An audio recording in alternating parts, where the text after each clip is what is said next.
Nila si Charisse na magkakaayos din sila ng kanyang ina matapos niyang amining isa siyang lesbian. At pakiusap naman ng singing sensation sa publiko, sana raw ay wag nang makisawsaw pa sa issue. Narito ang unang chika ni Aubrey Carampel.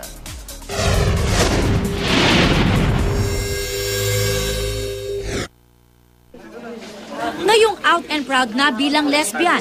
Sunod-sunod na ang public appearance ng international singing sensation na si Charisse na dati umiiwas sa media.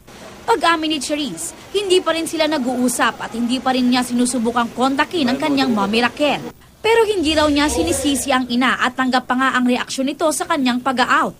Positibo raw si Charisse na magkakaayos sila ng kanyang pamilya sa tamang panahon, tulad ng pagtanggap niya sa sarili.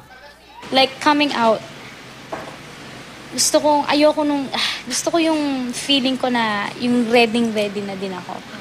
Na yung nafe-feel ko rin sa kanya na kasi ayoko nung mag-reach out sa kanya and then baka mauwi lang sa harsh. Baka, since harsh pa siya ngayon, baka kung ano yun, ayoko na magkasakitan ulit. Ayaw namang magkomento ni Charisse sa isang artikulo kung saan nabanggit ang post umano sa Facebook ng kanyang ninong na si Robert Ibera na sana ay hindi muna siya umamin sa kanyang tunay na sexual orientation. May 100 milyong pisong kita umano ang mawawala kay Charisse dahil sa kanyang desisyon ayon daw sa ninong. Pakiusap ngayon ni Charisse. Sana naman sa ibang tao, wag na lang munang gatungan kung ano yung nafe-feel nila kasi alam naman natin na